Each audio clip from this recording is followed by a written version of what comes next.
these divine words of our God. These things are so precious to us. We have to really understand that Yahweh God is our God and our strength. And we must really put our efforts to walk in this earth and do right.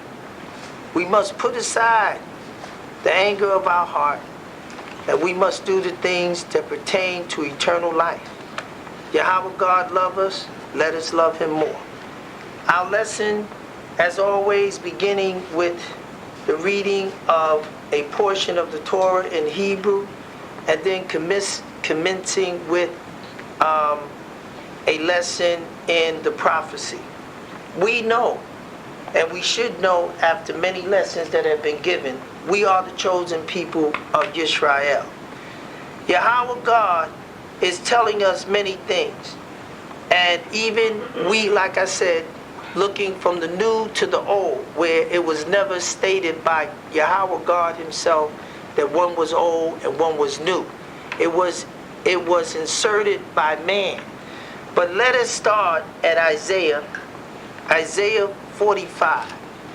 Isaiah 45, all of the prophecy is to give us great enlightenment so that we will not be that we will not be stifled in this world of great changes of wickedness. We know we're in the house of who? We're in the house of the devil. We know that.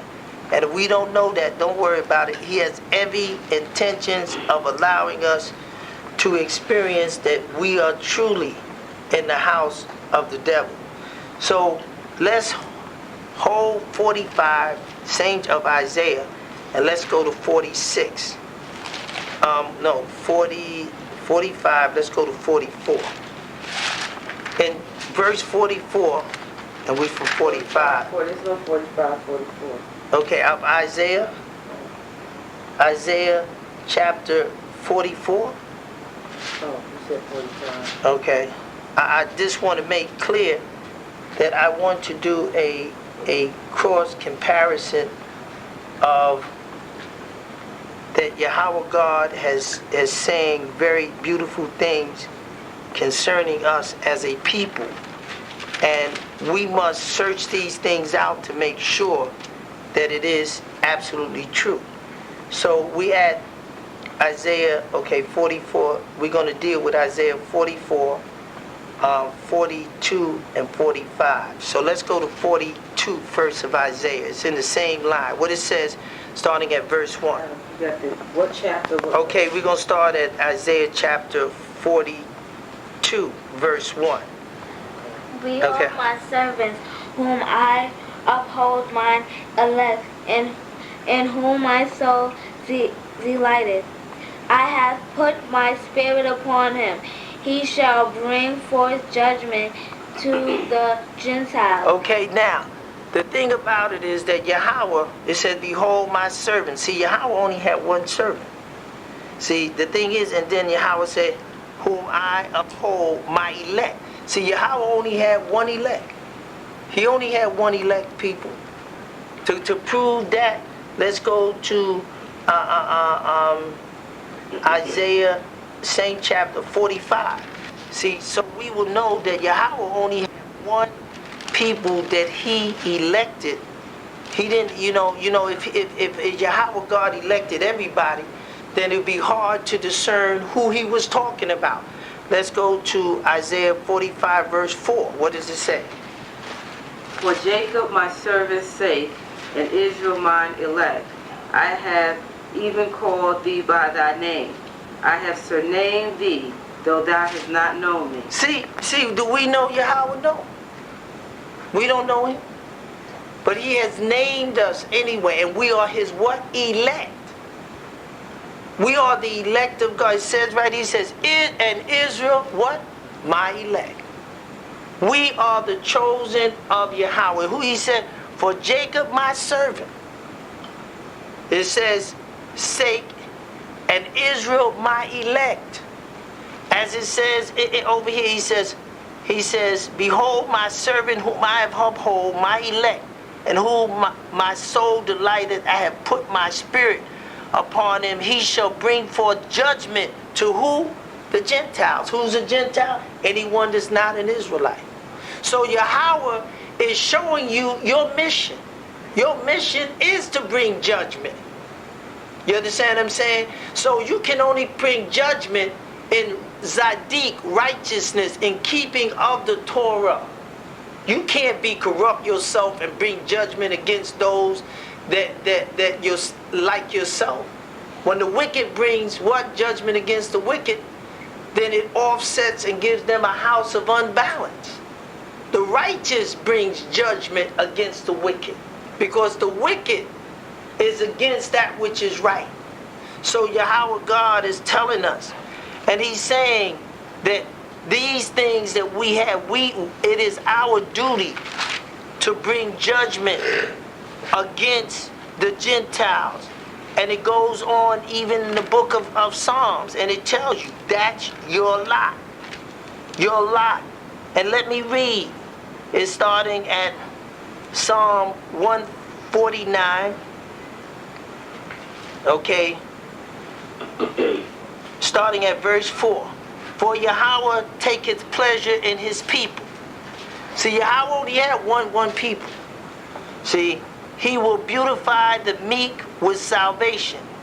Let the saints be joyful in glory. Let them sing aloud upon their beds.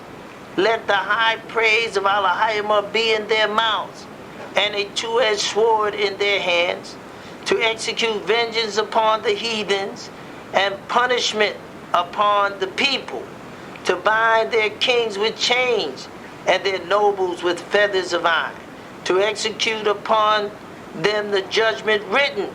This honor have all his saints. Praise ye Yahweh.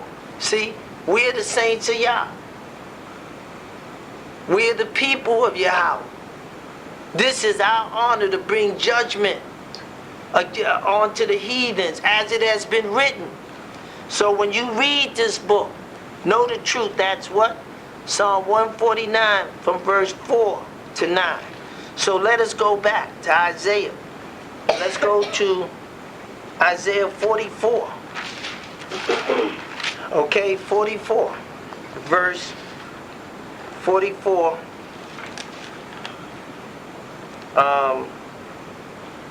Verse 1. And hold on, I want to see something also. 44 verse 21. What does it say? It says, remember these, O Jacob and Israel, for thou art my servant. I have formed thee. Thou art my servant, O Israel. Thou shalt not be forgotten of me. See, so when we look, Yahweh has not forgotten us. But what Yahweh said, my people have done what? We've forgotten him. He said, my people don't know me because they took it away from us. Do we know our God? No, we don't know our God. We The foundation. That's right. He said, erase them to the foundation thereof. We don't know our God. We have accepted all other people's God, but we don't know our God. Because if we know our God, then we will return to our God and be satisfied, do the things that pertain it to. Because Yahweh God, he says, we don't know him. He's almost like a stranger to us. You understand? Because they've made it like that for us, and Yahweh God is going to deliver us from these things, because Yahweh God knows that they have made it very, very difficult for us as a people to know who we are. That's right, to know who we are, to move in that vein. You understand? And it says, I have even called thee by thy name. I have surnamed thee, though thou hast not known me. And we don't know Yahweh. What he said? He told me, he said, Israel, I want, what did he say here? And we should be very glorified that Yahweh God is not letting go our hand. He says, I have formed thee. Thou art my servant, O Israel. Thou shalt not be what? Forgotten of me. This is beautiful. These are the things that we should hold on to. Because Yahweh constantly And he always wanted Israel to understand what we meant to him. He was always proving that to us. He said, man, hey, I'm not going to forget you. And it's stated all through this book that Yahweh has this great love for the children of Israel. And Yahweh will deal with our enemies in time to come. But we must stand strong and know that he hasn't forgotten us. We mustn't forget him. We mustn't forget him because he hasn't forgotten us. Hold on to what is truthfully yours because ain't nobody going to help us. If we don't do this ourselves, I'll tell you one thing. Ain't nobody going to help us. You understand? Because who likes us? Who likes us? Ain't too many people like us. You understand what I'm saying? So, there you go. You understand? And Yahweh said, he said, I'm not going to forget you. I'm going to remember you. You understand? So, we must really absorb that Yahweh has this feeling and great feeling for us. And let us go on to Hosea. Hosea chapter 5 verse 15. Hosea chapter 5 verse 15. I just want to bring you up to the understanding that Yahweh God has not forgotten us. And we should be ever so thankful to him. And I keep repeating the same thing and going because he doesn't have to remember us. He could cut us off. And if he cut us off, ain't nobody, man, they will have a ball. If Yahweh God cut us off, we in trouble. Because, brother, they will stomp us through. Let us go, okay, Hosea chapter 5 verse 15 says what? I will go and return to my place till they acknowledge their offense and seek my face.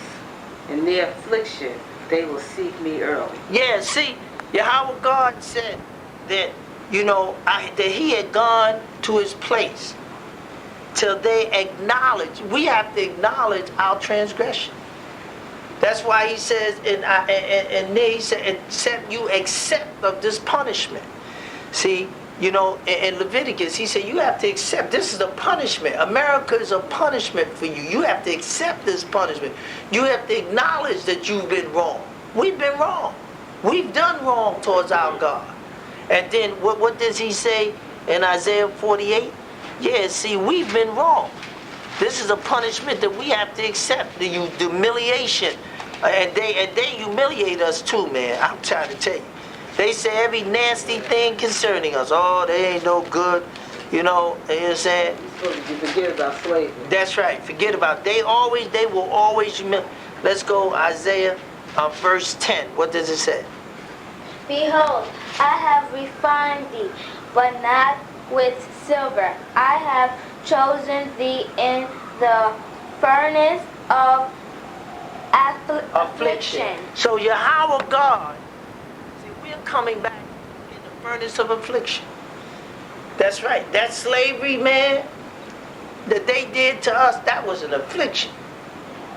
You understand? Yahweh said you will return, and he says further up, for my sake, for my name's sake, will I defer my anger, and for my praise I will refrain for thee. I'm verse 9, it's on chapter. You want to read that? For my name's sake will I defer my anger, and for my praise will I refrain for thee, that I cut thee not off. Behold. Okay, go ahead.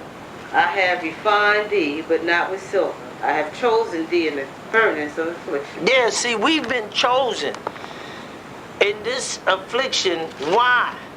Ask yourself why.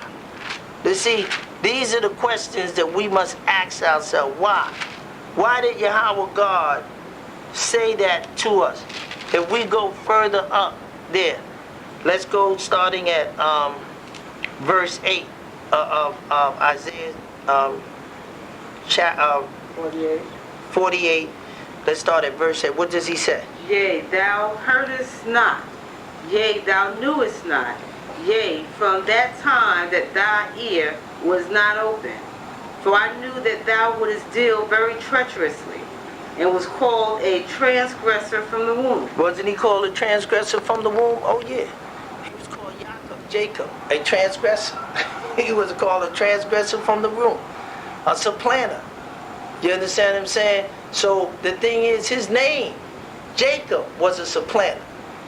And Yahweh said, I knew you was like that from the womb.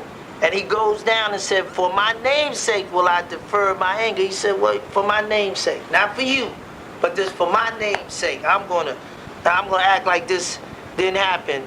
And for my praise, because we are the praise of Yah, will I refrain from thee, that I cut thee not off.